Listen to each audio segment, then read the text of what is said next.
So that's what happens to you, right? Then you run into somebody who seems like a witch who will take advantage of you and hurt you until finally even that kind of a guy rises up. Now, he didn't do it himself exactly. He hired a badass named Brian Friedman, and he has badass women like me defending him. Mm-hmm. But slowly but surely, I think the male class is learning down on the floor, squirming and apologizing for being a man is not the way. Blake Lively did not even read the book that the movie was based on. Correct. And we're not talking War and Peace. And then she wanted to,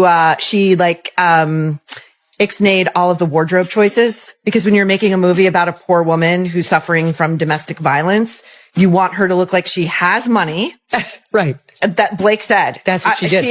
She looks like she has money. Yep. And she's dressing in florals. And then she's going on this press tour, pushing her liquor line and her hair care line, because that's what women who are trying to escape with their lives are worried.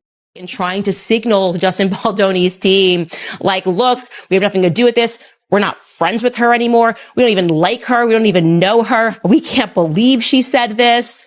They were running articles. She feels used. She feels abused. They claimed to TMZ in one article that she only met Justin once, and it was briefly. And essentially she was startled because the meeting was supposed to be over at Blake's apartment. I defend Justin Baldoni in this lawsuit with Blake Lively because I think she's horrible and she's made up this whole thing because she tried to steal his movie. But he is the most overly feminized man I've had to endure in recent history. Everything he says is self-flagellating over the fact that he's a man. But he's, to me, sort of the embodiment of what happens when you totally emasculate a man.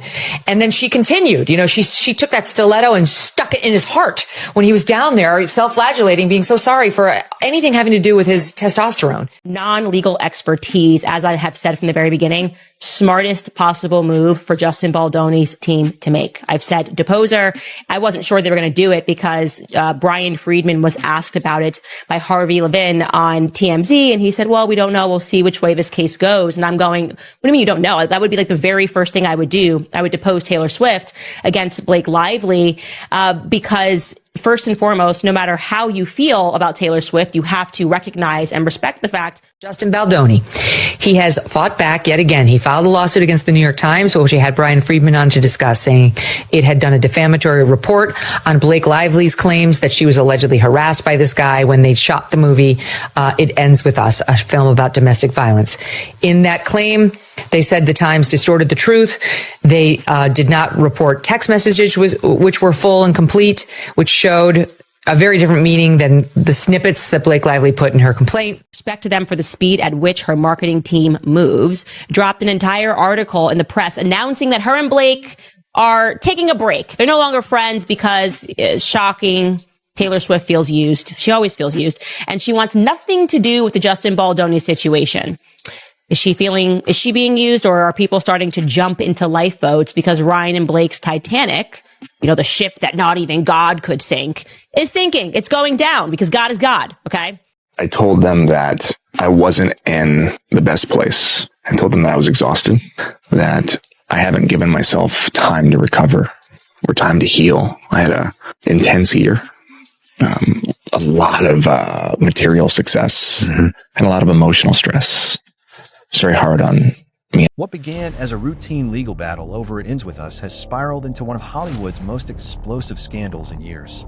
At first, the Blake Lively-Justin Baldoni lawsuit looked like a straightforward clash of contracts and creative control. But behind the courtroom filings, whispers of something darker began to surface. Rumors of hidden evidence, secret meetings, and a relationship that was never meant to see the light of day. Then came Megyn Kelly. With her trademark smirk and cutthroat delivery, she asked the question no one else dared. What if this lawsuit isn't really about money or power? What if Blake Lively is fighting so hard to keep the case private because she's hiding something far more personal? Overnight, the story exploded. Blake Lively, Hollywood's golden girl, devoted wife to Ryan Reynolds, half of the industry's most admired couple, was suddenly at the center of an alleged affair with her co-star and director Justin Baldoni. What had seemed like baseless gossip turned into internet wildfire. Every detail of Blake's actions, her attempts to seal court documents, her urgency to keep proceedings private, looked less like legal defense and more like desperate damage control. The internet pounced. Twitter lit up with threads dissecting interviews, red carpet appearances, and behind-the-scenes clips. TikTok filled with dramatic voiceovers, slowed-down videos, and side-by-side comparisons of Blake's chemistry with Justin versus Ryan. YouTube creators churned out exposés with titles like The Secret Affair Hollywood Didn't Want You to Know. Fans became amateur detectives, zooming in on lingering glances, too familiar touches, and laughter that suddenly felt too intimate. And then the bombshell rumor, explicit recordings. Supposedly, tapes existed that could prove everything. Whether real or fabricated didn't matter. The possibility alone sent Hollywood into panic mode. If such evidence leaked, it wouldn't just end Blake's career. It could dismantle her carefully crafted image as the effortless, relatable, scandal-free star. For Ryan Reynolds, the fallout was unavoidable. For years, he had been the internet's favorite quick-witted husband, the man whose online banter with Blake made him seem untouchable. Now every post, every interview, every sarcastic joke was under scrutiny. Did he know? Had he always known? Was his silent strategy or denial? The longer he stayed quiet, the more theories multiplied. Brands began pulling back. Studios grew cautious. The Lively Reynolds fairy tale brand, a cool, unproblematic couple in a town built on scandal, was cracking. And Justin Baldoni, caught in the middle, became either the villain who wrecked Hollywood's golden couple or the reluctant whistleblower exposing truths no one was meant to uncover. One thing is certain, this is no longer about a lawsuit. It's about survival. Blake is fighting to save her marriage and reputation.